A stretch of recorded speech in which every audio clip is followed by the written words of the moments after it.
বিগত বিভিন্ন পরীক্ষায় আসা এমন কিছু জিকে নিয়ে তোমার সাথে আলোচনা করবো যা তোমাদের কাছে খুব হেল্পফুল হয়। ভিডিওটি যদি ভিডিও দেখার পর তোমাদের একটু ভালো লেগে থাকে অবশ্যই লাইক করে দিও, চ্যানেল নতুন হলে চ্যানেল সাবস্ক্রাইব করে এই ধরনের দারুণ দারুণ ভিডিও পাওয়ার জন্য। চলো কথা নয় ভিডিও শুরু করি। আর অবশ্যই তোমরা কিন্তু ফ্রেন্ডদের কাছে শেয়ার করতে একদম ভিডিওটি ভুলো না। এই জিকেগুলো কিন্তু কম বেশি কোনো না কোনো পরীক্ষায় এসছে, আর সামনে তোমরা এক্সামগুলোতেও পাবে, সেই জন্য বেছে বেছে আমি এই ধরনের জিকেগুলো খুঁজে খুঁজে নিয়ে এসেছি। দেখো, প্রথম প্রশ্ন, চালুক্য বংশের শ্রেষ্ঠ শাসক কে ছিলেন? দ্বিতীয় পুলকেশী ছিলেন চালুক্য বংশের শ্রেষ্ঠ শাসক। ভারতের নেপোলিয়ন কাকে বলা হয়ে থাকে? সমুদ্রগুপ্তকে বলা হয়ে থাকে। রাজতরঙ্গিনী গ্রন্থে প্রাচীন ভারতে কোন রাজ্যের ইতিহাস বর্ণিত আছে? কাশ্মীর রাজ্যের ইতিহাস বর্ণিত আছে। অনেকে রাজস্থান গোল দিয়ে ফেলে, কিন্তু এটা অ্যাকচুয়ালি উত্তর কাশ্মীর হবে। তরাইনের দ্বিতীয় যুদ্ধ কত খ্রিস্টাব্দে হয়েছিল? তরাইনের দ্বিতীয় যুদ্ধ হয়েছিল 1192 খ্রিস্টাব্দে, আর তরাইনের প্রথম যুদ্ধ হয়েছিল 1191 খ্রিস্টাব্দে। ঠিক আছে। আচ্ছা, পরে 1498 খ্রিস্টাব্দে কালিকট বন্দরে কোন পর্তুগিজ নাবিক এসেছিল? ভাস্কো ডা গামা পর্তুগিজ নাবিক ভাস্কো ডা গামা এসেছিল। ঠিক আছে।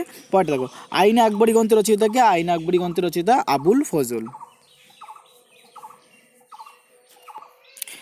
বাংলার প্রথম গভর্নর কে ছিলেন? ওয়ারেন হেস্টিংস ছিলেন বাংলার প্রথম গভর্নর জেনারেল। তোরা কলকাতায় মেডিকেল কলেজ কবে প্রতিষ্ঠা? 1835 খ্রিস্টাব্দে কলকাতায় মেডিকেল কলেজ প্রতিষ্ঠিত হয়েছিল। বন্দে মাতরম সঙ্গীতটি কোন পুস্তকের অন্তর্গত? আনন্দমঠ পুস্তকের অন্তর্গত। এটি বঙ্কিমচন্দ্র চট্টোপাধ্যায় লিখেছিলেন। বাবর কত সালে দিল্লির সিংহাসনে বসে? বাবর 1526 সালে দিল্লির সিংহাসনে বসেছিলেন। খানোয়ার যুদ্ধে পরাজিত হয়েছিলেন কে? খানোয়ার যুদ্ধে পরাজিত রানা সংগ্রাম সিংহ। এটা ভুল হয়, রানা প্রতাপ সিংহ আর সংগ্রাম সিংহ, রানা সংগ্রাম সিংহ জয়লাভ করেছিলেন, পরাজিত হয়েছিলেন। বাদশাহ আকবরকে জাতীয় সম্রাট বলা হয় কেন? কারণ তিনি কি ছিলেন? ধর্মনিরপেক্ষ শাসন ব্যবস্থা করতেন, সেজন্য তিনি জাতীয় সম্রাট বলে পরিচিত হয়েছিলেন। শেরশাহ কতবার রাজত্ব করেছিলেন? শেরশাহ 5 বছর রাজত্ব করেছিলেন। পানিপথ তৃতীয় যুদ্ধের অন্যতম ফলাফল কী ছিল? মারাঠা সাম্রাজ্য গঠনের আশা লুপ্ত হয়ে যাওয়া। সবকটি প্রশ্ন গুরুত্বপূর্ণ, সবকটি ভালো করে পড়ো, দেখো ইজি হয়ে যাবে। শিবাজী ছত্রপতি উপাধি গ্রহণ করেছিল কত সালে? শিবাজী ছত্রপতি 1674 খ্রিস্টাব্দে ছত্রপতি উপাধি গ্রহণ করেছিল। এই প্রশ্নটা ভালো করে একটু মনে রেখো। বাংলাদেশের প্রথম স্বাধীন নবাব কে ছিল? মুর্শিদ কুলি খান। বাংলা প্রথম স্বাধীন নবাব কে ছিলেন? মুর্শিদ কুলি খান হবে। অনেকে সিরাজদৌল্লা তো গোল দিয়ে দেবে, কিন্তু অ্যাকচুয়ালি উত্তর হবে মুর্শিদ কুলি খান। তবে দেখো, লর্ড মেকলের শিক্ষানীতির প্রধান উদ্দেশ্য কী ছিল? ভারতে পাশ্চাত্য ও ইংরেজি শিক্ষার প্রবর্তন করাই ছিল মেকলের শিক্ষানীতির প্রধান উদ্দেশ্য। তবে দেখো, কার শাসনকালে সতীদাহ প্রথা নিষিদ্ধ করা হয়ে থাকে? লর্ড উইলিয়াম বেন্টিংয়ের শাসনকালে সতীদাহ প্রথা নিষিদ্ধ করা হয়ে থাকে। আচ্ছা, সতীদাহ প্রথা সামথিং নিষিদ্ধ করা ছিল 1829 সালে হয়তো, আশা করি। আর বিধবা বিবাহ 1856 সালে। তো তাও কমেন্ট বক্সে বলে যদি ভুল বলে থাকি। সতীদাহ প্রথা 1829 মনে পড়ছে, আর হচ্ছে আর বিধবা বিবাহটা চালু করা হয়েছিল 1856 সালে। হিন্দু মুসলমান ভারতের দুই চোখ, একথা কে বলেছিলেন? স্যার সৈয়দ আহমেদ খান বলেছিলেন। খুব গুরুত্বপূর্ণ প্রশ্ন। হিন্দু মুসলিম ভারতের দুটি চোখ কে বলেছিলেন? স্যার সৈয়দ আহমেদ খান। নীলদর্পণ নাটকটি রচয়িতাকে? নীলদর্পণ নাটকটি দীনবন্ধু মিত্র। আর একে ইংলিশে লিখেছিলেন কে? মধুসূদন দত্ত। বাংলাদেশের ফরাজি আন্দোলন তিনি প্রতিষ্ঠা কে ছিলেন? হাজী শরিয়াত উল্লাহ। বাংলাদেশের ফরাজি আন্দোলনের প্রতিষ্ঠা করেছিলেন হাজী শরিয়াত উল্লাহ। বাবর শাসক হিসাবে কোন উপাধি গ্রহণ করেন? বাবর শাসক হিসাবে সম্রাট উপাধি গ্রহণ করেছিলেন। পানিপথ দ্বিতীয় যুদ্ধ কত সালে হয়েছিল? 1556 সালে হয়েছিল পানিপথ প্রথম যুদ্ধ, দ্বিতীয় যুদ্ধ। আর প্রথম যুদ্ধ হয়েছিল 1526 সালে পানিপথের প্রথম যুদ্ধ হয়েছিল। আচ্ছা, বাট স্যার টমাস রো কে ছিলেন? স্যার টমাস রো ছিলেন একজন ইংরেজ দূত ছিলেন স্যার টমাস রো। পরেরটা দেখো, শিখদের দশম ও শেষ গুরুর নাম কি? শিখদের দশম ও শেষ গুরুর নাম হচ্ছে গুরু গোবিন্দ সিং। পরেরটা, ভারতের কংগ্রেসের প্রথম সভাপতি কে হয়েছিলেন? উমেশচন্দ্র বন্দ্যোপাধ্যায় ভারতের কংগ্রেসের প্রথম সভাপতি হয়েছিলেন।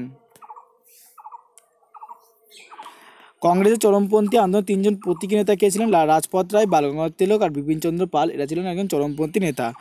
ব্রিটিশদের বিরুদ্ধে মুন্ডা বিদ্রোহ কে ছিলেন? বিরসা মুন্ডা ছিলেন মুন্ডা বিদ্রোহের নেতা। আইএনএ এর প্রধান ধ্বনি কী ছিলেন? দিল্লি চলো। আইএনএ এর প্রধান ধ্বনি কী ছিল? দিল্লি চলো, যে সুভাষচন্দ্র বসু নেতৃত্ব দিয়েছিল। হরপ্পা কোথায় অবস্থিত? হরপ্পা পাঞ্জাব মন্টকুমার জেলাতে অবস্থিত। হর্ষচরিত গ্রন্থ রচয়িতাকে? বাণভট্ট হর্ষচরিত রচয়িতা। বৌদ্ধদের প্রধান ধর্মগ্রন্থের নাম কি? ত্রিপিটক। এটি পালি ভাষায় রচিত। সাতবাহন বংশের নরপতির নাম কি? গৌতমীপুত্র সাতকর্ণী সাতবাহন বংশের প্রতিষ্ঠাতা। মেগাস্তিনিস কে ছিলেন? গ্রিক সম্রাট সেলুকাসের দূত ছিলেন মেগাস্তিনিস। পরেরটা, ভারত সম্বন্ধে আলবেনিয়ার লেখা গ্রন্থটির নাম কি? তহকিক ই হিন্দ। ঠিক আছে, আলবেনিয়ার লেখা গ্রন্থটির নাম তহকিক ই হিন্দ। তালিকটার যুদ্ধ কোন বছর হয়েছিল? তালিকটার যুদ্ধ হয়েছিল 1565 খ্রিস্টাব্দে তালিকটার যুদ্ধটি হয়েছিল। পরেরটা, আদিনা মসজিদ কোথায় অবস্থিত? বাংলার পান্ডুয়াতে আদিনা মসজিদ অবস্থিত, বাংলার পান্ডুয়াতে। ঠিক আছে। পরেরটা, বান্দা বৈরাগী ছিলেন গুরু গোবিন্দ সিংয়ের অনুচর। হিন্দু কলেজ কবে প্রতিষ্ঠা? 1817 খ্রিস্টাব্দে হিন্দু কলেজ প্রতিষ্ঠা করা হয়ে থাকে। বর্তমান ভারত কার রচনা? বর্তমান ভারত স্বামী বিবেকানন্দর রচনা। তারপরে দেখো পড়াটা খুব গুরুত্বপূর্ণ, ভগৎ সিং এর পরিচিত বিপ্লবী দলটির নাম কি? Hindustan socialist republication association. এটা ভালো করে মুখস্থ করবে, হিন্দুস্তান সোশ্যালিস্ট রিপাবলিকেশন অ্যাসোসিয়েশন। কাকে নব্য বাংলা চিত্রকলা রীতির অগ্রদূত বলা হয়? অনেক পরীক্ষা এসেছে, অবনীন্দ্রনাথ ঠাকুরকে বলা হয়ে থাকে। বাবর ইতিহাসে পরিচিত কারণ কারণ তিনি তিনি রক্তের সঙ্গে তৈমুরলং ও চেঙ্গিস খানের সঙ্গে যুক্ত ছিলেন, তাই বাবর ইতিহাসে পরিচিত। অপশন অনুযায়ী এখানে আইনে আকবরী থেকে আমরা জানতে পারি কি জানতে পারি? দিন হিলাই প্রবর্তকের রাজত্বকালে প্রধান ঘটনাগুলি সম্বন্ধে আমরা জানতে পারি। শাসন ব্যবস্থায় আকবর ও শের শাহের মধ্যে সাদৃশ্য হলো কি? সবার প্রতি ছিল এটা কি? ধর্মনিরপেক্ষতা ছিল। ভক্তি আন্দোলনের প্রচারকদের প্রধান উদ্দেশ্য কী ছিল? ভক্তি আন্দোলনের উদ্দেশ্য ছিল ভারতবর্ষে হিন্দু মুসলমানদের মধুর সম্পর্ক স্থাপন করা। মুর্শিদাবাদ থেকে মুঙ্গেরে বাংলা রাজধানী স্থানান্তর করেছিলেন কে? মীর কাসিম স্থানান্তরিত করেছিলেন। চিরস্থায়ী বন্দোবস্ত প্রবর্তন করেছিলেন কে? চিরস্থায়ী বন্দোবস্ত প্রবর্তন লর্ড কর্নওয়ালিস চিরস্থায়ী বন্দোবস্ত প্রবর্তন করেছিলেন সামথিং 1793 খ্রিস্টাব্দে, কোটা মনে নেই, 1793 খ্রিস্টাব্দে হবে। ভারতীয় জাতীয় কংগ্রেসের প্রতিষ্ঠিত হয়েছিল কত? জাতীয় কংগ্রেস প্রতিষ্ঠা করা হয়েছিল কত খ্রিস্টাব্দে? 1885 খ্রিস্টাব্দে বা জাতীয় কংগ্রেস প্রতিষ্ঠা করা হয়েছিল।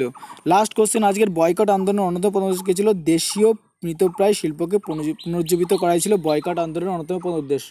ঠিক আছে, 50টি প্রশ্ন গুরুত্বপূর্ণ, একটু বারবার দেখো। তোমাদের কোনো হেল্প করে ভিডিওটি ফ্রেন্ডকে শেয়ার করো। নতুন টিউটোরিয়াল আবার দেখা হবে। জয় হিন্দ, বন্দে মাতরম, টেক কেয়ার।